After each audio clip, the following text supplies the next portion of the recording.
연불 공부에 성공하려면 8가지 요소가 있어야 된다고 합니다. 첫째는 당연히 좋은 스승에게서 배워야 할 것입니다.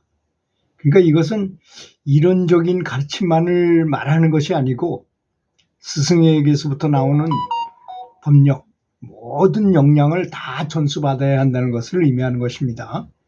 그러니까 만약에 이론만 빤지름하고 이론만 잘 알고 있다 그래가지고 그게 스승이라고 할 수 없고, 그런 스승에게 배워서 무엇을 배우겠습니까? 그러니까 언행일치가 잘 되고 자비심이 많은 스승을 말하는 거겠죠. 두 번째는 좋은 방법을 배워야 한다는 것입니다. 잘못된 방법을 배우게 되면 평생 동안 공부가 늦고 잘못될 가능성도 있잖아요. 만약에 어떤 사람이 그 원료를 모르고 껍데기만 화려해 보여서 그걸 들어갔는데 그것이 어떤 무속의 글이라든지 엉뚱한 길로 간다면 어디로 가겠습니까? 그런 걸 말하는 거죠. 세 번째는 경제력도 있어야 수행을 할 수 있다는 것입니다. 많은 빚을 지고 빚장이하듯 시달리면서 또한 돈 걱정을 해야 하는 그런 처지에 어떻게 제대로 연불할 수 있겠습니까? 그러니까 경제적인 기반도 튼튼하게 있어야 된다는 것입니다.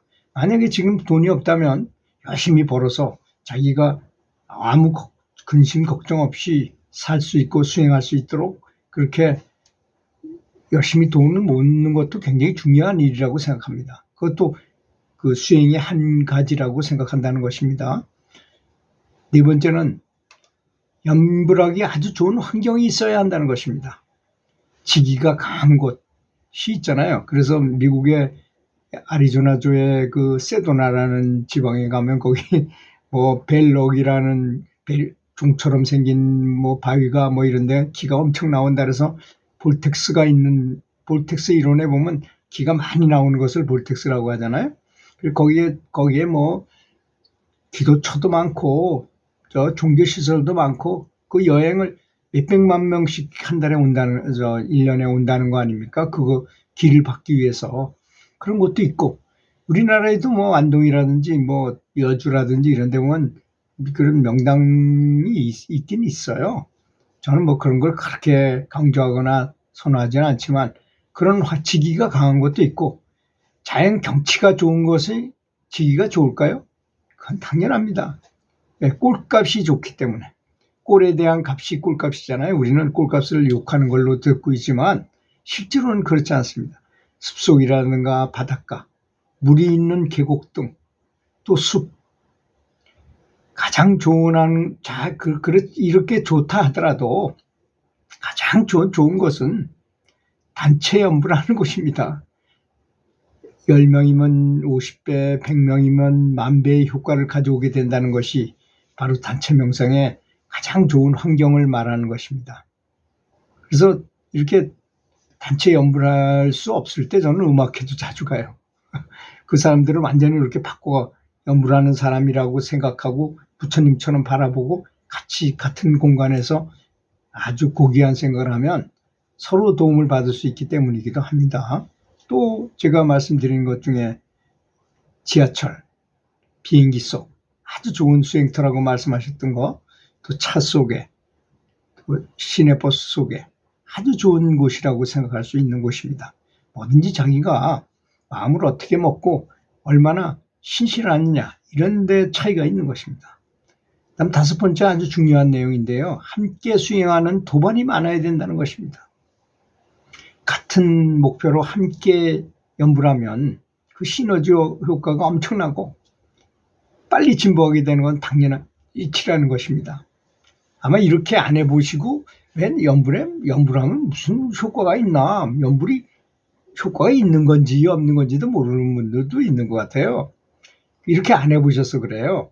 그렇게 여러 명이서 한번 시너지 효과를, 장작도 그렇잖아요. 장작을 한두 개만 피우면 별로 화력이 약하지만 장작을 모아놓고 잔뜩 태우게 되면 아주 엄청난 화력이 나오잖아요.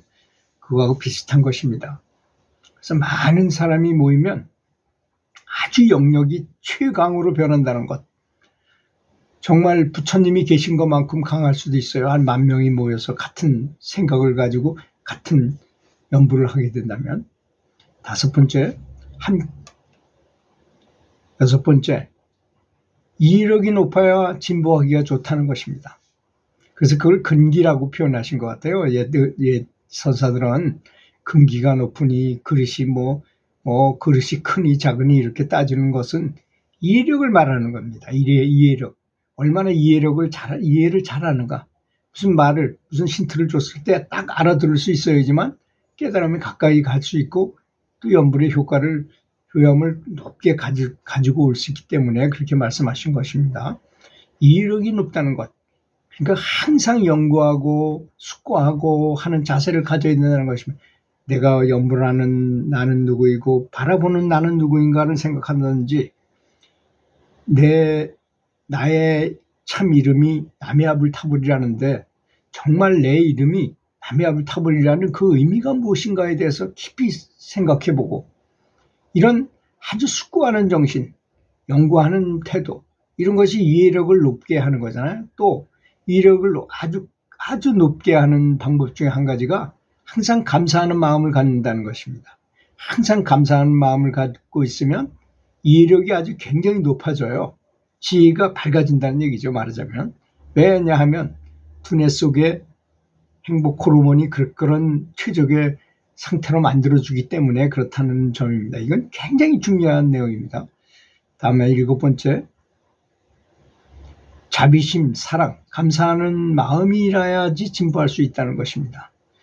여러분 그냥 연구를 하는 것보다 부처님께 감사하고 다른 사람이 아주 다 잘 되길 바라면서 큰 사랑으로 감사하는 마음으로 연구를 하게 되면 그 효과는 몇십 배, 몇백 배로 더 세집니다.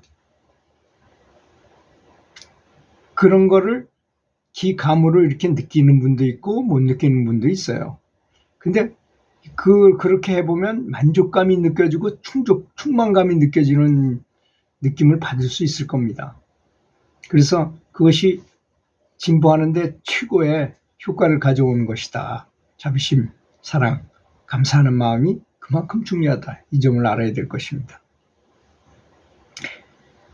마지막으로 근기가 있어야 된다 그랬잖아요. 근데 아까 제가 근기는 바로 이해력이다. 스승의 진리를 받을 수 있는, 우리는 스승이 부처님이시니까 부처님의 그 설명을 알아들을 수 있는 능력, 그걸 받아들일 수 있는, 수용할 수 있는 아량, 그릇이 커야 된다는 것입니다. 그릇은 어떻게 하면 키울까요? 내가 아주 그릇이 작다 하더라도 감사하면 점점 키울 수 있어요. 사랑의 마음을 계속 키우고 기르고 훈련하면 사랑의 마음이 커지면서 근기가 높아질 수가 있습니다. 근기는 타고난 것이라고는 하지만 환경에 따라서 변하는 거기도 하고 인연에 따라서 변하기도 하는 것입니다.